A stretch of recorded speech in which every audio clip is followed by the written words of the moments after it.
Hello, ladies and gentlemen. We are very pleased to welcoming you to the MEDI VEINS 2020 webinar, Varicose Veins, which therapy option do we have?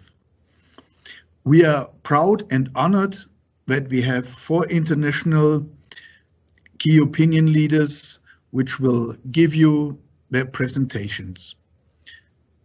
The speakers are first Professor Eberhard Rabe, followed by Dr. Attilio Cavezzi, and afterwards Dr. Nick Morrison from the USA, and finally Dr. Giovanni Mosti from Italy. In addition to this, we are pleased to welcome more than 500 participants all over the world. Yeah, I just want to present Attilio a little bit. Attilio is living in the beautiful city of San Benedetto del Tronto in Italy. This is a city with the most palms in Italy, so really a beautiful place to live and enjoy good life. And Attilio is a really specialist in foam sclerotherapy. Therefore, his topic is foam sclerotherapy, as he's one of the world-leading specialists in this field. In addition, he is the past vice president of UIP for Europe. He is the current chairman of CIRC, Center of Interdisciplinary Research on Compression, and scientific board member of ICC International Compression Club. So thank you, Attilio. The stage is yours. Thank you. Thank you very much, Uwe. Can you confirm me that you are seeing my screen? Yes, absolutely fine. Okay, perfect. So thanks everybody. Hello everybody. So I thank MEDI and for the kind invitation. So my role is to speak about foam sclerotherapy. Am I advancing my slides?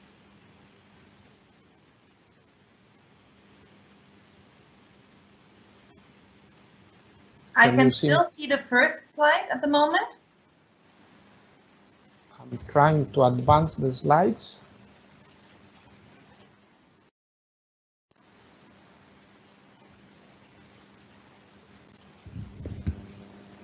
Let me check. I will restart, sorry, because it was working. Just a second, I restart. Maybe there is something else. Okay, I will restart. Can you see it now? It is coming on. Yes. Yes. Now we're on the second page. Sorry. So that's my disclosure slide. As you can see, I will be a little bit quicker. So when we speak about foam sclerotherapy, we usually refer to Orbach as one of the very first who spoke about foam or froth, let's say. Then some kind of revolution came with Cabrera and finally with Monfray, and the possibility to use a glass syringe to produce, let's say, an extemporary foam for our sclerotherapy. Then we had the luck to publish the first international article about the sclerotin foam in duplex guided sclerotherapy, and we understood with Lorenzo Tessari and this new method in 1999 and in 2000 how this new method could have changed, let's say, from the very old sclerotherapy made with liquid to something completely new, which would be called later foam sclerotherapy. And this was a major change, let's say. We had the possibility to publish the very first results with the duplex guided foam sclerotherapy with the Tessari method. And that was based on the injection under the ultrasound guidance. As you can see, the foam was wonderfully replenishing all the vein, and that was the final result with the fibrous cord after 110 days in follow-up. So anyway, since the very beginning, we realized that some recurrence or some recanalization was occurring at 6 months, as you can see here. And anyway, together with many other friends from Germany, we started to develop some research about foam sclerotherapy, trying to understand how to advance the possibilities of this new method. So we realized that we needed small bubbles, we needed, let's say, a long life for our foam to have the best outcome possible. Then we decided to perform some studies from the chemical and physical foam point of view with Lorenzo Tessari, just because we wanted to understand how the materials may interfere in foam sclerotherapy efficacy and safety. That's why we discovered, for example, the differences between air, O2, or CO2, and the CO2 was actually able to reduce the sizes of our bubble, but somehow also the duration was shorter. And we published some preliminary experiences with these variables in foam sclerotherapy. And together with Nick Morrison, we agreed on the fact that CO2 was something useful when we wanted to decrease possible side effects, let's say. Syringes were shown to have a role in producing, let's say, an adequate foam. And as you can see here, for example, a few syringes may give you smaller bubbles or longer lasting foam, as you can see from these experiments. A few syringes have a very small duration, and here you can see, for example, the comparison between a traditional syringe and another one which we prefer to use, so that you have a dense foam for a quite long time, at least 30 to 60 seconds. It's a variable, but quite dense foam. Other much more important articles came out where they clearly highlighted how a dry foam is very different from what we can call wet foam, where you have a higher proportion of liquid in comparison to air or to gas. And in the syringe, this is what happens, for example, where you have a dry foam and a wet foam or liquid at the bottom of the syringe, for example. And also, through these articles, clearly the authors show the differences in the foam distribution in the bubbles when you use air, which is made mostly of nitrogen, or O2 or CO2 again. Then, when we looked at foam sclerotherapy complications, we published the article, and basically we could understand that they were quite similar to the liquid sclerotherapy complications, apart from a few isolated cases of complications related to foam itself. Together with Ebra Rabe, a few guidelines were issued, and somehow ultrasound-guided foam sclerotherapy had the kind of recognition worldwide. And several Anglo-Saxon groups and other groups from all over the world started to publish their evidence about good outcomes at 1 year, as you can see here from for example, from the group of Bradbury. Regrettably, nearly 10 years ago, a few articles started to highlight how duplex-guided foam sclerotherapy invariably achieved a lower occlusion rate in comparison to laser, radiofrequency, or surgery, as you can see from this study, for example, from Rasmussen. If we go to the more recent literature, this very elegant study from British colleagues shows very clearly that laser was the best in terms of quality of life and quality assessment, and somehow foam and surgery had inferior similar outcomes.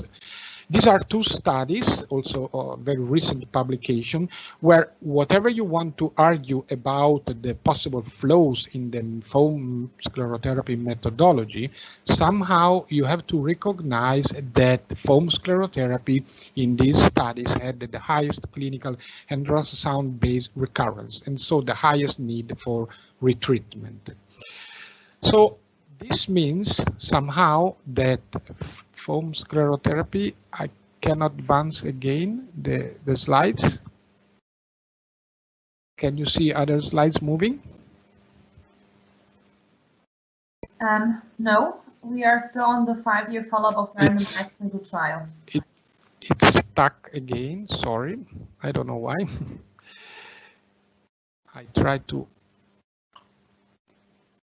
go, but in my case, it worked on the lower left side of the PowerPoint presentations. If you click on it, then you see how you can move forward. In my case, I had to do it like this. Yes. Now it's okay now. Okay. So some better outcomes were achieved using what they called endovenous microfoam, a patent microfoam. These are the results from an American group, and so they achieved the results which were somehow similar to laser and radio frequency. But let's move to the second part of my presentation. To improve the results of foam sclerotherapy, together with Tessari and other friends, we decided to develop what we can call a catheter foam sclerotherapy, including tumescence and irrigation. In fact, Kurosh Parsi showed in this elegant drawing how we can include a catheter inside the vein, and through tumescence we can dramatically reduce the caliber of the vein prior to foam entrance. And this could be very helpful to reduce the significant impact of blood and the blood proteins in terms of denaturation of the sclerosant agent. What we know is that the higher the diameter, the higher the recanalization rate when we perform foam sclerotherapy. And that's probably due to blood flow and blood stagnation into the vein. So to reduce somehow this evident influence of the caliber, as you can see also in this elegant study from Tognola and collaborators. So to reduce this evident influence of albumin, of blood and caliber, we thought how to do it through a catheter, because several studies we have been performing showed that invariably proteins and blood can reduce the impact and the efficacy of sclerosant agent on the vein wall. So tumescence was the possibility we highlighted to decrease the size of the vein, and so to increase the efficacy and possibly safety of foam sclerotherapy. Because tumescent, as you can see from this slide, can significantly reduce the caliber before the foam entrance. You see here an aneurysm of a saphenous vein, which is reduced from 24 millimeter in supine position to 1 millimeter or 2 millimeter after tumescence. And everybody would agree that sclerosing this vein would be much more complicated than sclerosing this vein. That's possibly the final meaning of tumescence. To assess if tumescence can be of help in foam sclerotherapy, we performed this study where we compared 3 groups, and the one group was without tumescence, the other group had a tumescence under visual guidance, and the third group had tumescence injected under the ultrasound guidance. As you can see from the clinical point of view, the group with the ultrasound guidance had a better outcome, and that was even more true when we looked at the duplex outcomes, where the occlusion rate was better for the groups with the duplex guided tumescence, and also when the veins were patent, somehow some of the veins had an antegrade flow, and that was an interesting outcome at the end of the day. Together with tumescence, we may use irrigation, which permits us to reduce the blood inside the vein, again, prior to foam entry. So that means that not only we can reduce the caliber of the vein, but also we can reduce the flow and the stagnating blood inside the vein prior to foam entrance. So the combination of these two methods, together with the catheter inside the saphenous stem, was tested in a prospective clinical trial that we published. So we treated the patient with the great saphenous vein incompetence by means of a catheter foam sclerotherapy, tumescence and irrigation, and phlebectomy for the tributaries. You see here the catheter inside the vein and the tumescence around, and this is the foam which is delivered in the vein after tumescence. So this is the article we published in the European Journal of Vascular and Endovascular Surgery 3 years ago. So we treated very high diameter veins because as average it was nearly 8 millimeters. So we were not only masochistic, but we wanted to test this method in larger veins, let's say. And somehow we used 7 milliliter of foam per patient. And the clinical recurrence at 3 years was 5%, in this group of patients. And it is interesting to see how, when looking at the duplex results, the overall reflux-free great saphenous veins at 3 years was 96.5%. We had an 89.4% occlusion rate, and some 7.1% of the saphenous veins had an antegrade flow because of the very low caliber and the reduced compliance after the treatment at 3 years, which are some outcomes which are comparable to the other techniques we would be mentioned afterwards by Nick probably. Okay, let's go ahead.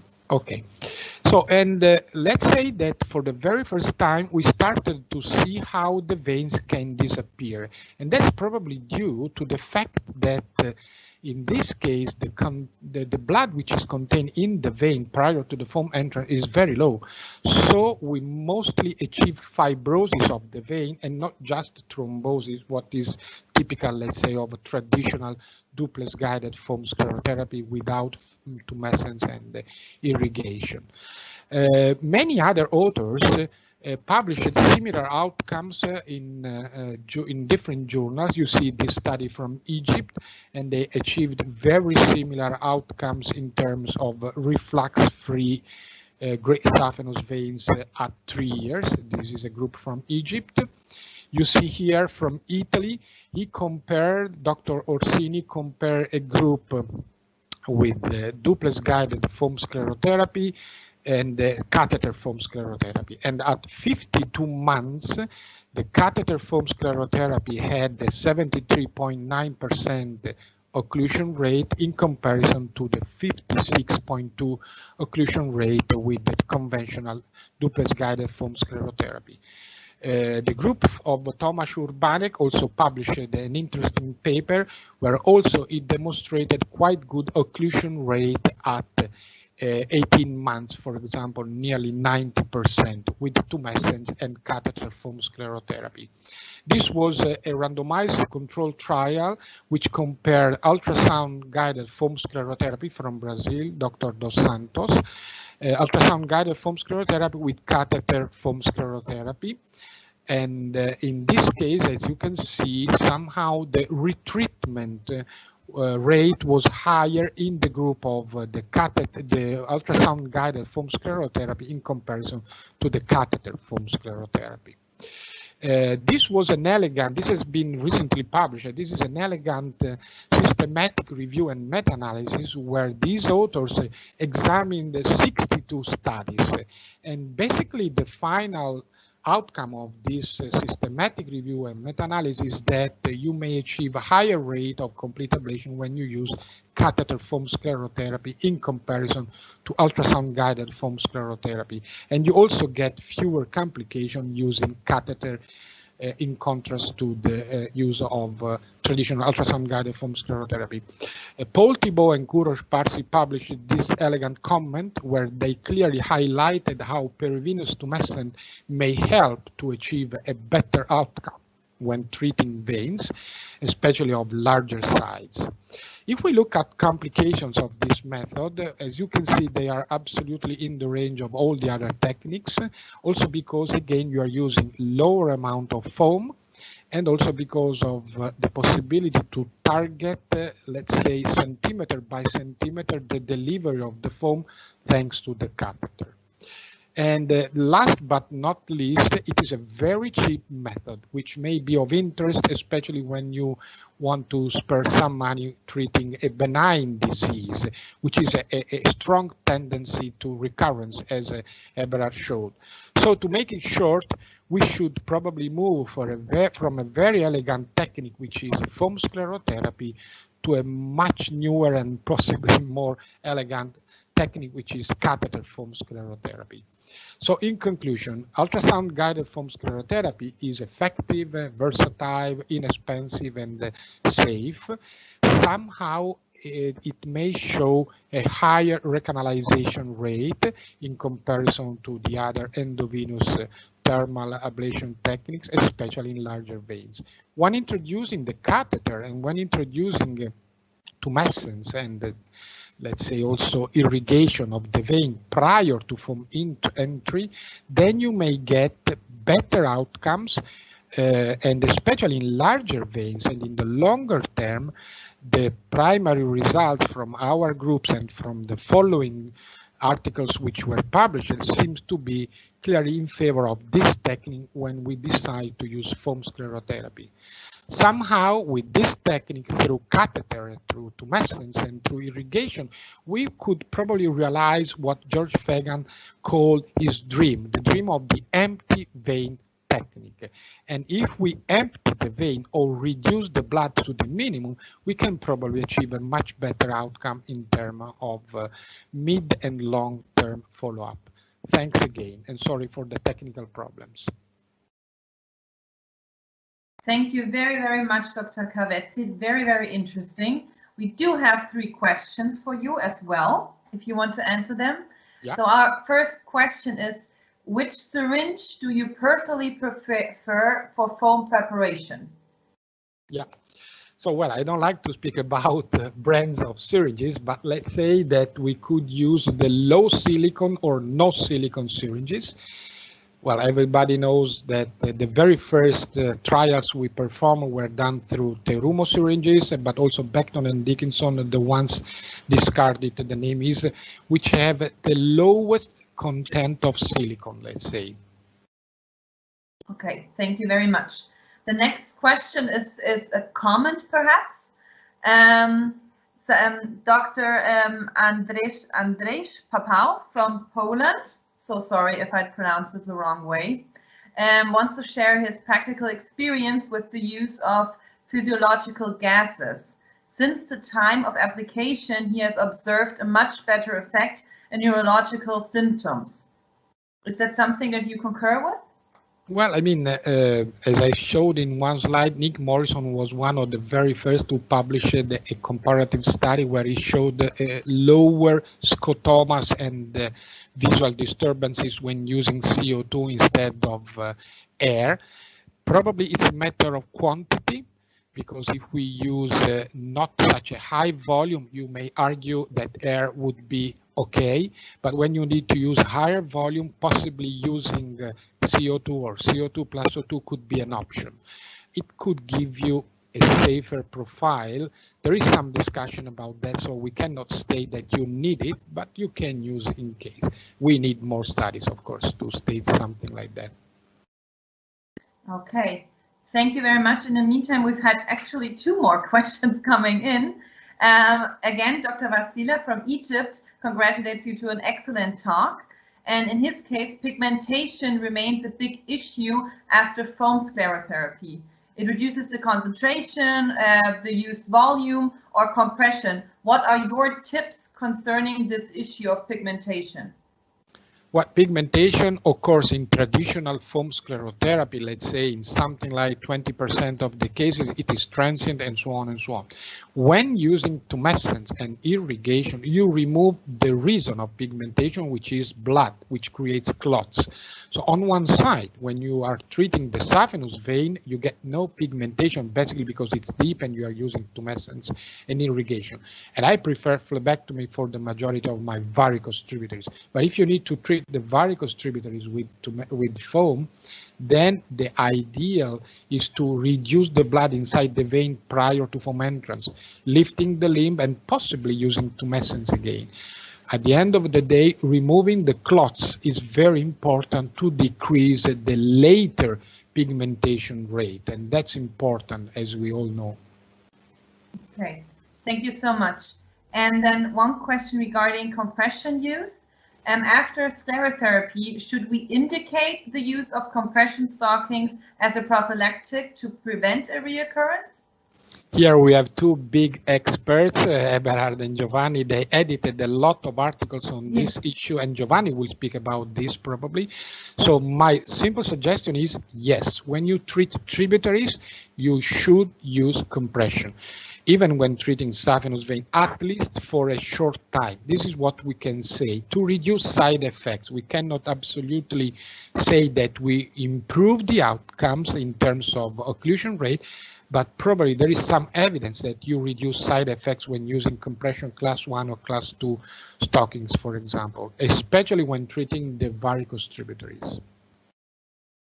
Thank you very much, Dr. Cavezzi. It has been a pleasure. Our next talk will be Dr.